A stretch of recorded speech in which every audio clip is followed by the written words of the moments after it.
HCF of 852, 1491. మెల్లమెల్లగా నేను నంబర్లు పెంచుకుంటూ వస్తాను.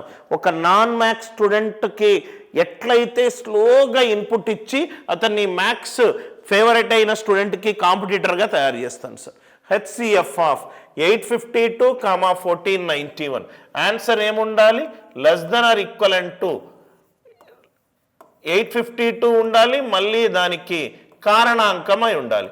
ఆన్సర్ 852 కన్నా తక్కువ ఆర్ ఈక్వల్ ఆర్ 852 యొక్క కారణాంకం అయి ఉండాలి. So 852 right. ఇక్కడ మనము పెద్ద పెద్ద ఏమన్నా ఉంటే చేద్దాం సార్. నా ఇక్కడ చూడండి సార్, 213, 217. ఇక్కడ మీరు చూసినట్టు అయితే 1491 ఇది ఒకటి ఎగిరిపోయింది. 1491 ఎగిరిపోయింది. 852 ఒకట్ల 852. ఈ మూడిట్లో పెద్దదేది ఇది. 852 ఒకట్ల 852. 852 రెండ్ల 850 × 2 1700 పెద్ద వాల్యూ. ఇది కాదు. మళ్ళీ ఈ రెండిట్లో పెద్దదేది? ఈ రెండిట్లో పెద్దదేది సార్? రైట్, 217. 217 దీనికి కారణాంకమా చూడండి. 217 నాళ్ళ 7 నాళ్ళ 28. 8 ఎండింగ్ అవుతుంది ఇక్కడ 2. ఇది కాదు. ఆన్సర్ ఎంత? 213. ఏమీ దయచేసి చిన్నపిల్లల్లాగా 1491ని 852 తోటి బాగా హారిస్తాను, 852 1s are 852 ఇలా మీరు స్కూల్ పద్ధతి చేస్తే చాలా కష్టపడతారు. మళ్ళీ నేను చెప్తున్నాను సార్, 852, 1491. ఆన్సర్ అనేది గాసాబా 852కి తక్కువ ఆర్ ఈక్వల్ అండ్ ఈ లోయెస్ట్ నంబర్కి కారణాంకమై ఉండాలి.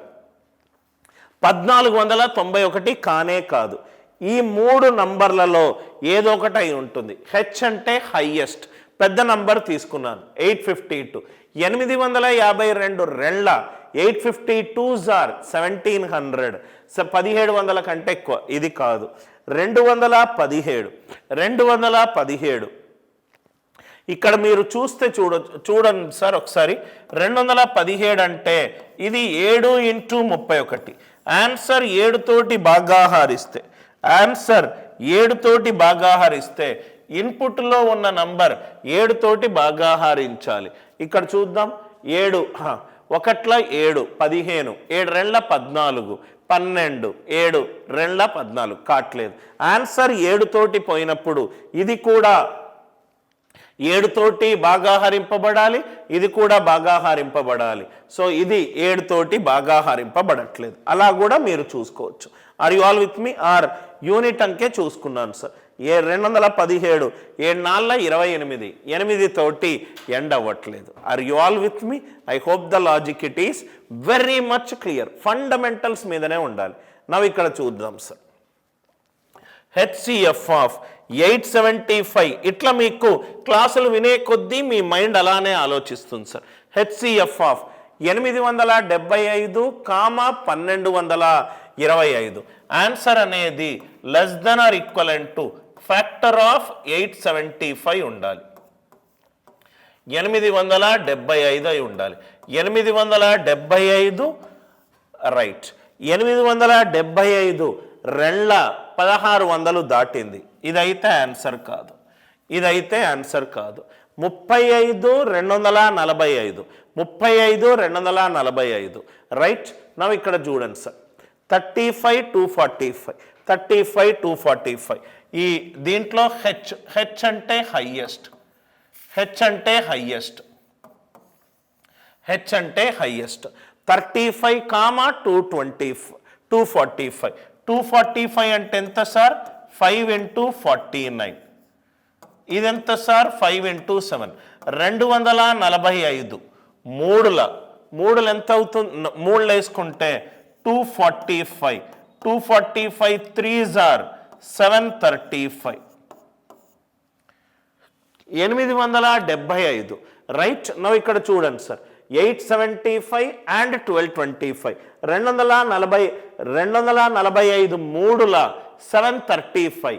245 నాళ్ళ 970. ఇది దీనికి కారణాంకం కానే కాదు, ఇది దీనికి కారణాంకము కానే కాదు. Are you all with me? Answer చిన్న నంబర్ కంటే తక్కువ ఉండాలి, చిన్న నంబర్కి కారణాంకమై ఉండాలి. చిన్న నంబర్ కంటే తక్కువ ఉండాలి, చిన్న నంబర్కి కారణాంకమై ఉండాలి. చాలా సింపుల్ గాసాబా, మీకు కాన్సెప్ట్ అర్థమవుతాయి. హెచ్సిఎఫ్ ఆఫ్ 128, 240 చూడంగానే మీరు ఆన్సర్ చెప్తారు సార్. సార్ 120 అయితే కాదు, ఎందుకంటే ఇది 10 తోటి భాగింపబడుతుంది. ఆన్సర్ 10 తోటి భాగింపబడినప్పుడు ఇన్పుట్లో ఉన్న 2 నంబర్లు 10 తోటి భాగింపబడాలి. 120 కానప్పుడు 240 ఎందుకు అవుతుంది? 240 ఎందుకు అవుతుంది? హెచ్సిఎఫ్, హెచ్ అంటే హయ్యెస్ట్. ఆన్సర్లో ఏది హయ్యెస్ట్ వాల్యూ ఉంటే అది తీసుకోవాలి. 16 128ల 128 తీసుకున్నాను. 128 రెండ్ల 8 రెండ్ల 16, 6 తోటి ఎండ్ అవుతుంది. కానీ ఇక్కడ 0, కాబట్టి ఇది కానే కాదు, కాబట్టి ఇది కానే కాదు. ఆర్ యు ఆల్ విత్ మీ? అందరికీ లాజిక్ క్లియర్గా అర్థమైందా?